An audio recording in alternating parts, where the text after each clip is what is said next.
Assalamualaikum warahmatullahi wabarakatuh.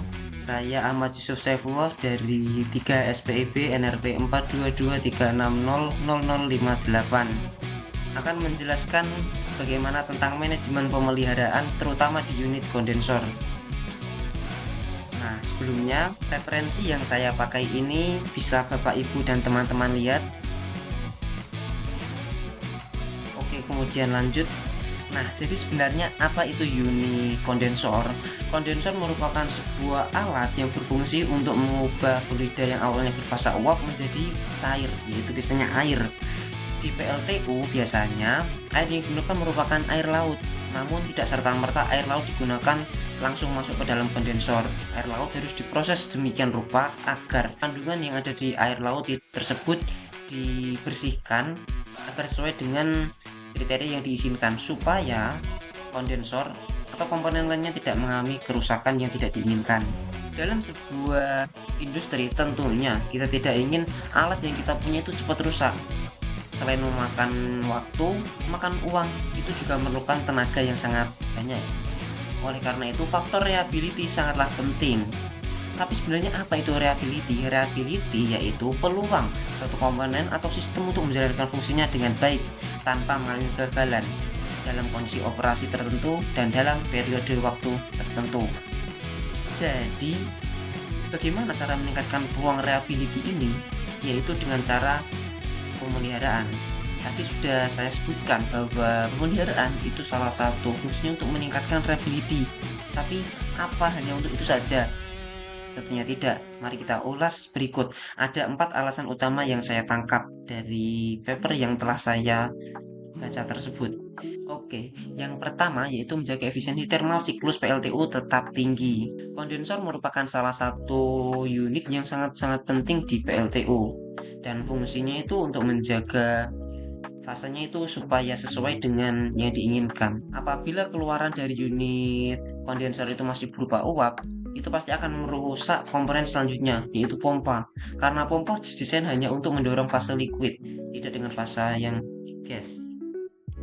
Kemudian mencegah downtime yang tidak terencana dan kehilangan produksi. Ini sudah tentu, karena apabila downtime sudah pasti bakal banyak biaya yang dibuang, kemudian energi yang dibuang, dan banyak sesuatu hal yang tidak direncana bakal dilakukan. Nah, yang selanjutnya poin ketiga yaitu mengoptimalkan biaya operasi. Maksudnya di sini bukan hanya tentang uang, tapi juga tentang mencari yang paling efektif, paling efisien dengan capaian tertinggi tapi dengan biaya yang paling minimum. Seperti itu. Yang terakhir yaitu memastikan keandalan. Ini pasti. Nah, sekarang masuk pada langkah-langkah bagaimana cara menentukan maintenance. Jadi yang pertama yaitu sebelum masuk langkah pertama, yaitu yang paling pertama sebelum melakukan apapun yaitu mengumpulkan data historis. Seperti itu. Kemudian masuk langkah pertama yaitu identifikasi komponen kritis. Lakukan analisis FMEA, hitung nilai RPN. Kemudian gunakan diagram Petro untuk prioritaskan komponen. Kemudian langkah kedua, analisis data TTF dan AMPTTR dengan Minitab. Kemudian tentukan distribusi statistik, wellpool, log normal, dan lain-lain.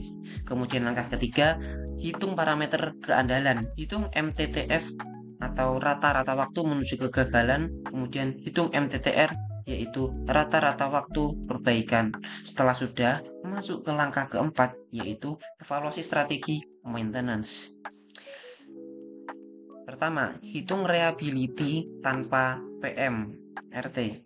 Yang kemudian hitung reliability dengan PM RMT pada interval MTTF. MTTF yaitu rata-rata waktu menuju kegagalan. Setelah itu, tes apakah peningkatan reliability signifikan. Jika iya, maka strategi preventif diterima. Kemudian jika tidak, ulangi simulasi dengan interval baru saat RT 80%. Kemudian analisis failure rate meningkat, konstan, atau menurun. Jika sudah, maka strategi korektif diterima. Jadi di sini ada dua, preventif dan korektif. Preventif itu sebelum dan korektif itu jika ada kejadian diperbaiki. Seperti itu.